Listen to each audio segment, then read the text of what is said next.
Artificial intelligence जितनी तेजी से ग्रो कर रही है, कई लोग अपने प्रोफेशन में इसका इस्तेमाल करके अपने काम को बहुत ही आसान और एफिशिएंट बनाते जा रहे हैं। जहां एक तरफ एआई को ऐसे डिजाइन किया गया है जिससे काम को कम वक्त में करने का बेहतर तरीका हासिल हो सके, दूसरी ही तरफ वो लोग भी हैं जिनके दिमाग में ये ख्याल तो आता होगा कि एआई के आने से अब इनकी जॉब्स तो खतरे में हैं। और ऐसा वाकई है भी, कुछ जॉब्स तो एआई ने ऑलरेडी रिप्लेस कर भी दी हैं। तो ये सोचते ही दिमाग में पहला ख्याल यही आता होगा, मैं क्या करूं, फिर जॉब छोड़ दूं? लेकिन आज हम ये बात नहीं करेंगे कि कौन सी जॉब्स एआई ने इंसानों से छीन ली हैं या छीन लेगा। आज मैं तुम्हें वो जॉब्स या फील्ड्स ऑफ वर्क बताऊंगा जो एआई का प्यो भी रिप्लेस नहीं कर सकता। जो लोग इस वीडियो में बताई जाने वाली जॉब्स कर रहे हैं, तुहां टेंशन नहीं लेनी, जदों भी लेना है नवा सूट ही लेना है जी। तुम्हारी जॉब्स को कोई खतरा नहीं है। So let's get started and explore them all one by one.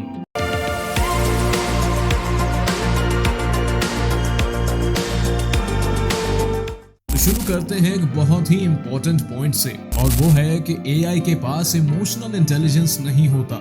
Emotional intelligence यानी जज्बाती जहानत, ये एक ऐसा फैक्टर है जो इंसानों को फील्ड ऑफ वर्क में एआई से हमेशा ऊपर रखेगा। फॉर एग्जाम्पल, क्लाइंट से डीलिंग की बात करें तो यहाँ इमोशनल इंटेलिजेंस ही काम आएगी, जो सिर्फ इंसान के पास ही है, क्योंकि हम इंसान हैं सोशल एनिमल्स। लोगों के साथ इमोशनल कनेक्शन बनाने के लिए इंसान की जरूरत का इनकार तो नहीं किया जा सकता, जो एक बहुत ही बेसिक सी बात है। अब एआई ह्यूमन इंटेलिजेंस की नकल करने की कोशिश तो करता है, लेकिन याद रहे इमोशनल इंटेलिजेंस को इंटेलेक्चुअल इंटेलिजेंस के तौर पर रेप्लिकेट करना एआई के लिए आसान नहीं है। इसके लिए एक ह्यूमन एक्सपीरियंस की बहुत गहरी समझबूझ और हमदर्दी का होना जरूरी है, खास तौर पर दुख, दर्द और तकलीफ का एहसास। और एआई को ये सब घंटा फील नहीं होता, एआई को दर्द नहीं होता। बहुत ही स्मार्ट बिजनेस ओनर्स और कंपनी के एग्जीक्यूटिव्स ये बात बहुत अच्छी तरह समझते हैं कि स्टाफ और क्लाइंट्स के इमोशंस को अच्छे तरीके से डील करना कितना जरूरी होता है।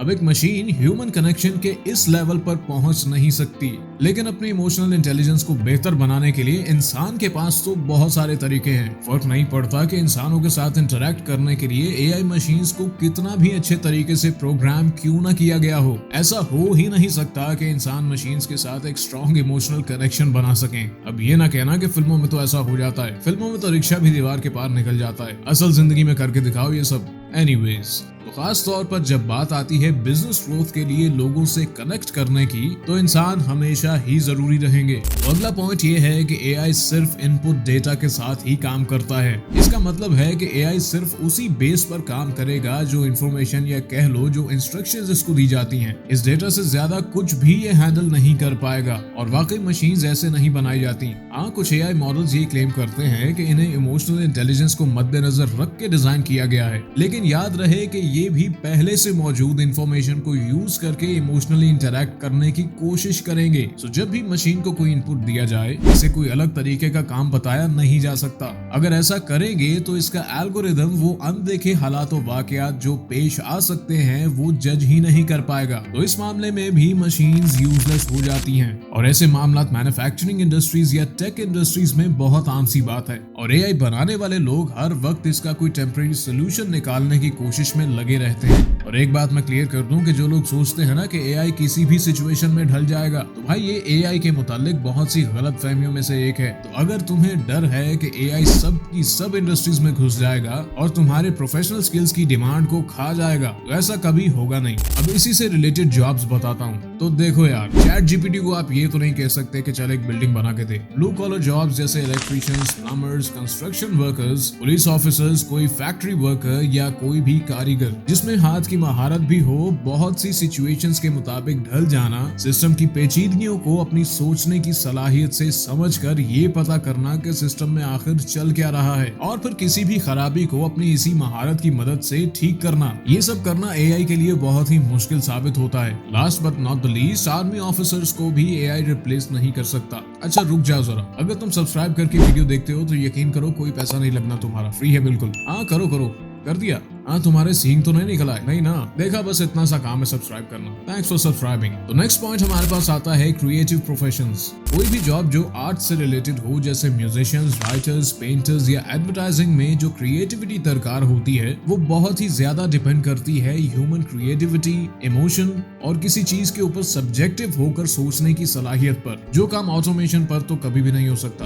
अगर बात करें दिमाग में किसी काम को करने के बेशुमार किस्म के क्रिएटिव आइडियाज और कॉन्सेप्ट्स की, तो एआई की यहाँ भी फूंक निकल जाती है। जैसा कि हम पहले ही डिस्कस कर चुके हैं कि एआई सिर्फ इसे दिए गए डेटा के अंदर रहकर ही काम कर पाता है। तो एआई कोई काम करने के नए से नए तरीके, डिजाइन, स्टाइल्स या पैटर्न्स को नहीं सोच पाता। जो डिजाइन या पैटर्न्स इसके अंदर ऑलरेडी फीड किए गए हैं, जो कुछ इसके पास ऑलरेडी है, ये आपको सिर्फ वही कुछ दिखाएगा। अब एम्प्लॉयर्स और एम्प्लॉइज को ये मालूम है कि वर्क स्पेस में क्रिएटिविटी इनोवेशन के लिए बहुत जरूरी है। आउट ऑफ द बॉक्स सोचने की सलाहियत को क्रिएटिव थिंकिंग कहते हैं और मशीन्स बस बॉक्स के अंदर ही रहती हैं। तो इंसान आउट ऑफ द बॉक्स सोचकर कई जगह से इंफॉर्मेशन लेकर बहुत ही मुश्किल से मुश्किल प्रॉब्लम का सोल्यूशन निकाल ही लेते हैं, चाहे प्रॉब्लम का नॉलेज थोड़ा हो या ना भी हो। लेकिन एआई किसी हद तक जाकर यहाँ फंस जाएगा। ह्यूमन माइंड इस मामले में एआई से हमेशा आगे रहेगा। तो अगली टाइप ऑफ जॉब्स हमारे पास आती हैं health care. Doctors, nurses, surgeons, physician assistants और कई दूसरे health care workers,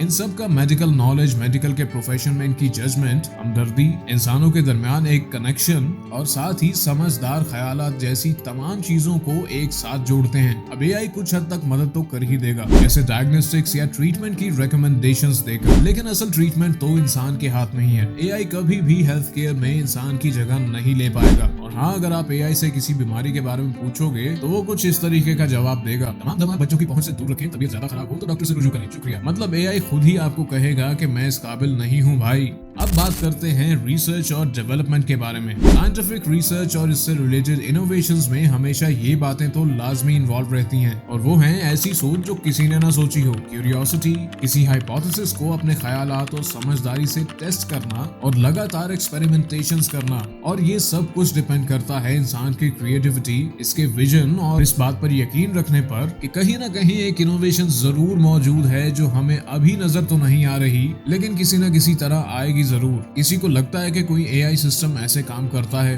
next point हमारे पास आता है लीडरशिप। लीडरशिप रोल्स के लिए सबसे पहले एक विजन चाहिए होता है। एआई के पास ये विजन ही तो नहीं है, और ना ही एआई ये समझ सकता है और ना कभी समझ पाएगा। स्ट्रेटेजिक सोच या फैसला करने की सलाहियत या किसी को मोटिवेट करना, इंस्पायर करना या टीम्स बनाना और एक एथिकल सिस्टम डेवलप करना इंसान की वो ताकतें हैं जिनमें एआई के पास अभी भी लिमिटेशंस हैं, जो शायद कभी भी खत्म ना हो पाएंगी। तो नेक्स्ट हमारे पास आते हैं थेरेपिस्ट और काउंसलर्स। अगर बात करें इमोशनल सपोर्ट, थेरेपी या काउंसलिंग जैसे प्रोफेशंस की, तो इसमें इतनी डिटेल बताने की जरूरत भी नहीं है। इसमें जो डेडिकेशन चाहिए वो सबसे बढ़कर है। इसके लिए गहरी हमदर्दी और ह्यूमन कनेक्शन की जरूरत होती है, और इंसानी जज्बात की इंतहाई पेचीदा बारीकियों को सिर्फ इंसान ही समझ सकता है। एआई का तो यहाँ कोई चांस ही नहीं है। नेक्स्ट है सोशल वर्क। सोशल वर्कर्स इंसान से जुड़ी कई तरह की सिचुएशन से डील करते हैं, जिनमें बहुत सी सिचुएशंस के होने का अंदाजा कोई नहीं लगा सकता। अब इन सिचुएशंस को चाहिए बहुत ही आला दर्जे की इमोशनल इंटेलिजेंस, और यहाँ इंसान को इखलाकियात को मद्देनजर रखते हुए जजमेंट करना पड़ती है। लॉ एंड ऑर्डर से रिलेटेड जॉब्स भी एआई के बस की बात नहीं है। सोचो, एक एआई इंसान की वकालत भी कर रहा हो और जज भी हो, सोच के ही कितना अजीब लगता है। तो अब बात करते हैं केयर गिवर प्रोफेशंस की। हमारी पॉपुलेशन में बूढ़े अफराद या माजूर या अपाहिज अफराद भी हमारे साथ रहते हैं, और साथ ही इनकी कई जरूरियात भी होती हैं जो ये खुद पूरी नहीं कर पाते। इन लोगों की काफी बड़ी तादाद जिनकी जरूरियात मखसूस किस्म की हो, और इनके रोजमर्रा के कामों में इनकी मदद करने के लिए और इनकी सही तरीके से देखभाल करने के लिए हमदर्दी, खुलूस, प्यार और सब्र से ही काम लेना पड़ता है। ये चाहे प्रोफेशनल हो या किसी अपने के लिए, एआई ये सब कभी नहीं कर पाएगा। आई रिपीट, कभी भी नहीं। तो अगला पॉइंट है टीचिंग एंड एजुकेशन, जहाँ एआई के जरिए एजुकेशन को बहुत बेहतर बनाया जा सकता है, जैसे सेल्फ एजुकेशन, कोचिंग या ऑटोमेटिक ग्रेडिंग सिस्टम, या ज्यादा से ज्यादा चैट जीपीटी से नोट्स बना लोगे, असाइनमेंट करवा लोगे या यूट्यूब से लेक्चर्स लेकर कुछ सीख लोगे। लेकिन कुछ चीजें ऐसी हैं जिन्हें इफेक्टिव टीचिंग कहा जाता है, जिनके बगैर एजुकेशन बिल्कुल अधूरी है, और ये एआई से बहुत ऊपर की चीज है, जिसमें स्टूडेंट्स के साथ एक कनेक्शन बनाना पड़ता है। हर एक स्टूडेंट की नीड अलग होती है, जिसे एक इंसान ही समझ सकता है, और हर स्टूडेंट ह्यूमन अटेंशन मांगता है। ये टीचर्स ही हैं जो स्टूडेंट्स को मेंटरशिप और गाइडेंस देकर उन्हें आगे बढ़ाते हैं। तो एआई इस मामले में टीचर्स का मुकाबला नहीं कर सकता। अब एक और बात, इंसान या एटलीस्ट हम में से वो लोग जिन्हें हमारी उन सलाहियतों पर यकीन है कि जिससे इंसानियत हमेशा आगे ही बढ़ेगी। हमारे पास एक ऐसी चीज है जो एआई के पास नहीं है, और वो चीज है कॉन्फिडेंस। और देखो, एआई को इंसान ने ही बनाया है। एआई के साथ रहना और इसके साथ काम करना सीखो। इससे डरो नहीं, क्योंकि हमें इसे रिप्लेस करने के लिए नहीं या हमसे मुकाबला करने के लिए नहीं बनाया गया, बल्कि इसे हमारी अपनी सलाहियतों को बढ़ावा देने के लिए और हमारे कामों में आसानी पैदा करने के लिए बनाया गया है। ऊपर जो सारी बातें मैंने बताई हैं, उन सबको एक छोटी सी लेकिन दिमाग की खिड़कियां खोल देने वाली एग्जाम्पल से समझाता हूँ। तो तुम सबको पता ही है ना कि दुनिया में और बहुत सी आर्टिफिशियल चीजें हैं। जैसे आर्टिफिशियल प्लांट्स को ही ले लो, ये रियल प्लांट्स की तरह दिखते तो हैं, लेकिन रियल प्लांट्स की तरह ग्रो नहीं कर पाते। इसीलिए एक बात समझ लो कि ये इंटेलिजेंस भी आर्टिफिशियल है। ये ह्यूमन इंटेलिजेंस की नकल तो कर लेगी, लेकिन ये अंदर से वैसा ही है जैसे प्लास्टिक के पौधे। कमेंट्स में बताओ कि तुम इस बारे में क्या सोचते हो। तो मिलते हैं नेक्स्ट वीडियो में। Thanks for watching.